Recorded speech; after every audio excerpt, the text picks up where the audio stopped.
जरूरत नहीं है, इसलिए अब वो हमें घर में नहीं घुसने देंगे। कन्हैया ने कहा जो मेरी ओर एक बार आ जाए ना, उसकी तरफ तो सारी दुनिया बढ़ने लगती है। जिस पे मेरी कृपा हो जाए ना, उस पे सारे संसार की कृपा हो जाती है। आप जाओ तो सही, आपके पति कितना सम्मान करेंगे। तो ये कह रही है कि बस अब तो मन में आप बस गए, मन में ये नंद किशोर बस गया, अब नहीं जाना कहीं और, अब तो यही वृंदावन में ही बसा लो। तो इन वेद माताओं जैसे, ब्राह्मण पत्नियों जैसे भाव अगर हैं तो निश्चित है वृंदावन का धाम हमें प्राप्त होता है। आइए, बड़ा सुंदर भजन। मन बस गयो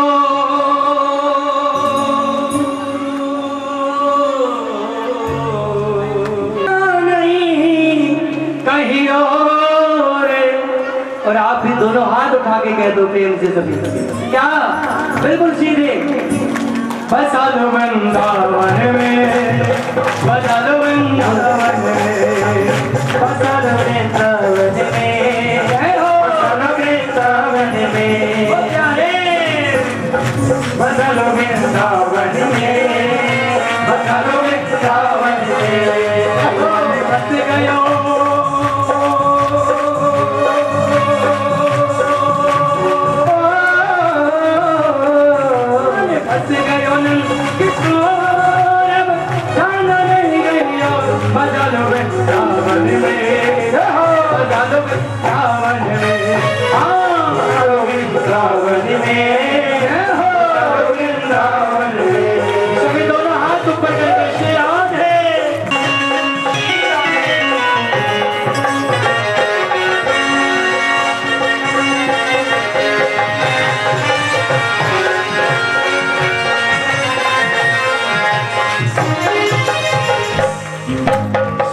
दिया अब जीवन तो है, दिया अब जीवन तो है।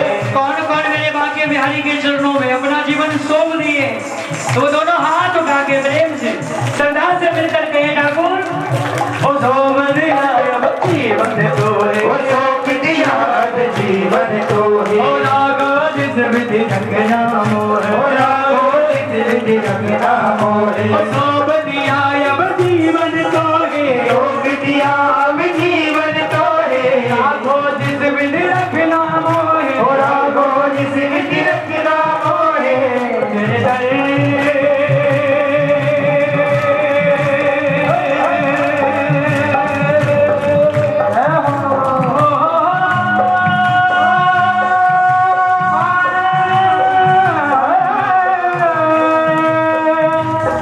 तेरे दर पर हूँ जब सावन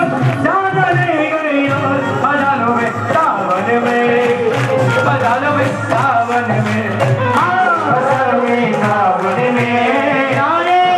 सावन में, हाथ ऊपर करके शियारे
चरणों में कहते हैं दोनों हाथ ऊपर करके कहे क्या, चाकर बनकर सेवा करूंगे, चाकर बनकर सेवा करूंगे, मधुकर मांग के सेवा करूंगे, मधुकर मांग के सेवा करूंगे, चाकर बनकर सेवा करूंगी, चाकर बनकर सेवा करूंगी, मधुकर मांग के सेवा करूंगी, मधुकर मांग के सेवा करूंगी, तेरे दर्शन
करना, अर्ज मेरी मंजूरी करना, अर्ज मेरी मंजूरी करना, अर्ज मेरी मंजूरी करना, अर्ज मेरी मंजूरी कहे गोविंद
पत्नी को अपने आप मिल जाता है।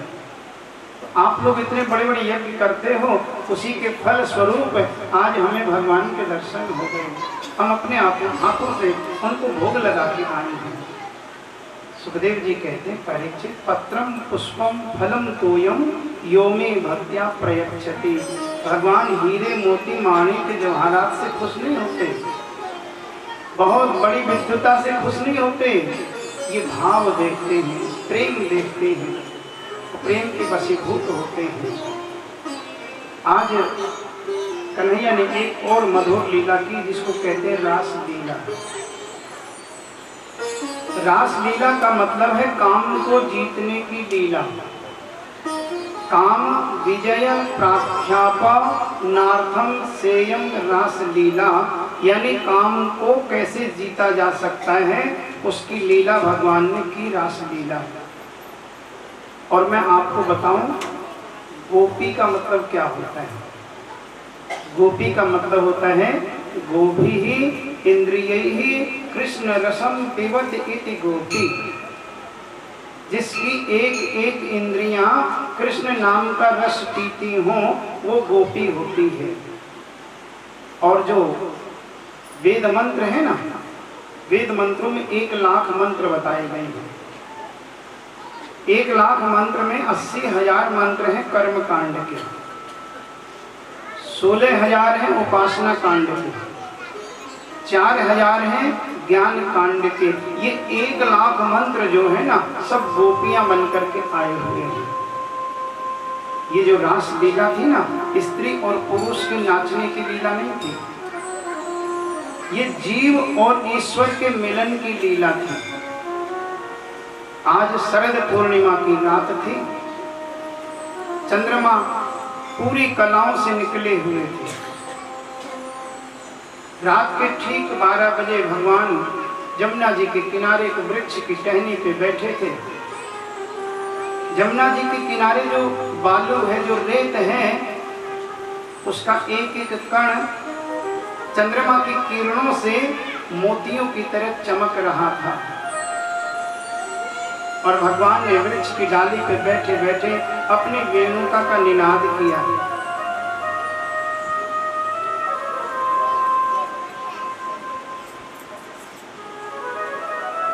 मधुर बांसुरी का निनाद किया कन्हैया ने, और इतनी मधुर बांसुरी बजी, जिस गोपी को ये बांसुरी सुनाई देती है, वो ये सोचती है ये मेरा नाम ले रही है और मुझे बुला रही है। सुध खो बैठती हैं सुनते ही बांसुरी की धुन को, भागने लगती हैं अपने घर के काम छोड़ करके। स्थिति देखिए इनकी क्या हुई। जो जिस स्थिति में है वैसे ही भागने लगती हैं। एक गोपी श्रृंगार कर रही थी, एक आंख में काजल लगाया और दूसरी में लगाया ही नहीं और दौड़ पड़ी। एक गोपी अपने पति के लिए भोजन की थाली लेकर के गई थी, पति के पास पहुंची, बांसुरी सुनी, थाली पति पे पटकी और दौड़ पड़ी। एक गोपी अपने बच्चे को दूध पिला रही थी, बांसुरी की धुन सुनी, बच्चे को नीचे छोड़ा और वो भी दौड़ पड़ी। एक ग्वाले ने अपनी पत्नी को पकड़ लिया और कमरे में बंद कर दिया, कुंडी लगा दी बाहर से, बोला मैं नहीं जाने दूंगा, तुझे कहाँ जा रही है। उसने क्या कहा सुनो, इस शरीर के ऊपर गुड़ लगाना, शहद लगाना और चाटना इस शरीर को। मैं तो चली अपने गोविंद के पास, मुझे कोई नहीं रोक सकता, क्योंकि ये कोई स्त्री और पुरुष की लीला नहीं, ये जीव और ईश्वर की लीला है। जीव बेचैन है ईश्वर से मिलने के लिए। सबसे पहले वो गोपी वहां पर पहुंची, हजारों गोपियां इधर से और हजारों इधर से आ रही थी, झुंड का झुंड। और कन्हैया ने सबका स्वागत किया और स्वागत करने के बाद फिर पूछा, अरे आप सब पतिव्रता हो और रात के 12 बजे पराये पुरुष के पास एकांत में कैसे आ गई आप सब, कैसी पतिव्रता हो। ये सारी घूर घूर के कन्हैया को देखने लगी कि बांसुरी में मेरा नाम लिया, मुझे बुलाया और अब ऐसा कह रहा है। कन्हैया बोले, सुनो, पतिव्रता स्त्री कैसी होती मैं तुम्हें बताता हूँ। बोले कि एक पतिव्रता स्त्री थी, वो अपने आंगन में बैठी चावल बीन रही थी। आंगन में एक अग्नि का कुंड था, अग्नि जल रही थी, बैठी आराम से चावल बीन रही थी। उसके पति आए, हारे थके आए, काम से लौट करके पास में बैठ गए, थोड़ी बातें करने लगे। ज्यादा ही थके थे तो पत्नी के घुटने पे सिर रखा और लेट गए। लेटते ही नींद आ गई। अपना ये चावल बीनती रही, अपने काम में लगी हुई थी। इसकी नजर पड़ी, इसका छोटा सा बेटा घुटमन घुटमन उस अग्नि कुंड की ओर जा रहा है। नजर पड़ती बेचैन हो गई, ये सोचने लगी क्या करूं, पति को अगर जगाती हूं तो इनकी नींद खराब होएगी, पतिव्रत धर्म नष्ट होगा। नहीं जगाती हूं तो मेरा छोटा सा लाला अग्नि में गिर जाएगा और जल जाएगा। सोचती रही क्या करूं क्या ना करूं, और देखते ही देखते वो बालक अग्नि में गिर गया और इसने अपनी आंखें बंद कर दी। थोड़ी देर बाद पति की नींद खुली तो पति उठ के बैठे और ये रोती हुई दौड़ी उस अग्नि कुंड की ओर। सोचा अब तक तो जल के भी राख हो गया होगा, और जैसे ही अग्नि में झांक के देखा, उसका नन्हा सा बालक अग्नि के साथ किलोल कर रहा था, खेल रहा था। अग्नि की लपटें बिल्कुल शीतल हो गई थी, बिल्कुल ठंडी लपटें हो गई थी। प्रकृति ने नियम बदल दिया एक पतिव्रता स्त्री के लिए, उसके प्रभाव के कारण। और दूसरी तुम हो जो कि अपने घरों से अपने पतियों को छोड़ के यहाँ जंगल में आ गई। सब घूर घूर के देख रहे हैं। एक कहते हैं, अरे लाला गलती तेरी नहीं है, ये जो बांस की पोरी तूने ले रखी है ना, सारी गलती तो इसकी है। ये इतना मीठा बजती है ना, बस घायल कर देती है। सारा दोष तो इस मुरली का है। कितने सुंदर भाव है, देखिए।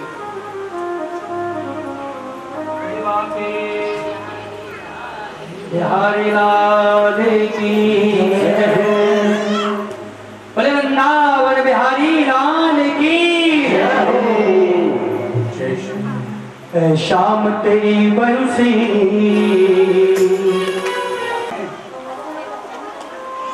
ये गोपियां कोई साधारण गोपी नहीं है, ये सब वेद की ऋचा हैं। कहने लगी, सुन लाला, एक पतिव्रता स्त्री थी